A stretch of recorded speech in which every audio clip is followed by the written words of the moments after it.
Γυναίκες τώρα, είναι η μέρα της γυναίκας, βέβαια, χρόνια πολλά δεν λέω, αλλά γιατί δεν το καθιερώνουμε ότι αυτή η μέρα θα είναι και η μέρα της παγκόσμιας υποκρισίας. Τι λες πάλι? Ναι, δεν το πιστεύω αυτό που έγινε με την Έριν Άντριους, το παρακολουθώ 4 μέρες. Είχα πει από την προηγούμενη εβδομάδα, παιδιά, η υπόθεση θα καταλήξει σε λεφτά. Γιατί ξαφνικά ήταν τόσο δραματική. Η Αμερικάνα αυτή. Η οποία ήταν πολύ ωραία ρεπόρτερ και πολύ καλή. Νομίζω ήταν στο Fox News ή ήταν στο ESPN, πώς το λένε αυτό που λένε τα αθλητικά. Εντάξει, ρε παιδάκι μου, δεν έγινε κανένα δράμα. Δηλαδή είχε ένα θαυμαστή. Πάει αυτή σε ένα ξενοδοχείο. Εξήγησέ το μου λίγο, γιατί το έχω. Ναι, για να καταλάβεις. Ναι. Πάει σε ένα ξενοδοχείο. Ο θαυμαστής ανοίγει κλασικά μια τρύπα στον τοίχο. Τι κλασικά? Έτσι κάνουμε όταν δίπλα είναι μια ωραία γυναίκα. Έτσι κάνουμε. Ναι, κάνουνε οι γειτονόβλεψίες. Όχι εμείς. Όχι, μου ξέφυγε. Ζήτω η μέρα της γυναίκας, έβαλε και ένα τέτοιο και πήρε μάτι, πήρε πλάνα από την ώρα που η ωραιότατη αυτή ρεπόρτερ. Πολλά πλάνα, γδινόταν, έκανε ένα ντους και μιλάμε, το έκανε τόσο μέγα θέμα, κατέληξε στα δικαστήρια, θα σου πω μετά το γιατί. Αλλά συγγνώμη, δηλαδή λέει ότι καταστράφηκε η ζωή της. I feel so ashamed. Πρώτον, είναι τρομερά τρομακτικό το ότι κάποιος μπορεί να σε παρακολουθεί μέχρι και στο ξενοδοχείο. Αφού είναι πολύ ωραία, ξέρω εγώ.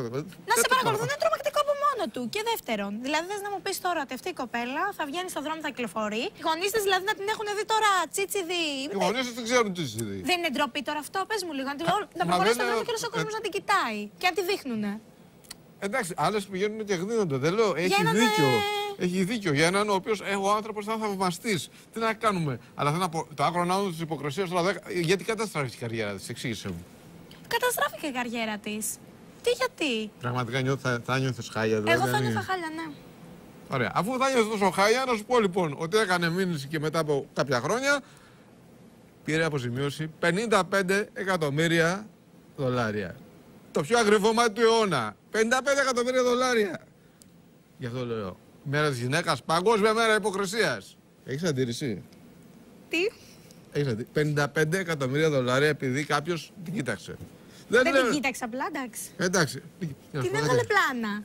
Μιγάλα μου, τώρα της δουλειάς είμαστε. Κοίτα να δεις. Μη φωνάζεις. Τα καμαρίνια δίπλα είναι. Η τρυπούλα υπάρχει. Δεν είναι στο είχαμε μέχρι τώρα. Δεν τη χρησιμοποιούμε βεβαίως, οπότε για λόγους δεοντολογίας, αλλά υπάρχει για εξαερισμό. Κοίτα, θα πάρουμε τα πλανάκια που θες εσύ. Αυτά δεν θα φαίνεται τίποτα, απλώς μια ιδέα, κατάλαβες. Εντάξει, μια ιδέα. Θα πάρουμε τα πλανάκια που πρέπει, μετά θα τα μολύσουμε στο YouTube, θα κάνεις μια αγωγή και θα μοιράσουμε τα λεφτά. Σ' αρέσει αυτό? Τα πλάνα που θέλω εγώ όμως. Ό,τι θέλω εγώ να φαίνεται. Ναι, αλλά εντάξει, και κάτι. Τι εννοείς και κάτι? Και λίγο. Θα το συζητήσουμε. Τώρα το συζητάμε, γι' αυτό σας λέω. Παγκόσμια ημέρα αποκρισίας. Αυτή η κάμερα από πάνω τι είναι? Όχι, την είδες αυτή. Παιδιά, γυρίζουμε στην άλλη. Είναι πως οι γυναίκες πλέον είναι πολύ άσχολες και δυσκολεύονται να ασχοληθούν με τις δουλειές του σπιτιού. Με αποτέλεσμα να αναζητούν βοήθεια. Για φανταστείτε ολόγυμνους άντρες να κάνουν τις δουλειές του σπιτιού για εσάς. Ένας επιχειρηματίας από το Cape Town είχε τη φαϊνή ιδέα να ιδρύσει μια εταιρεία που να δίνει μια σεξι νότα στο νοικοκυριό.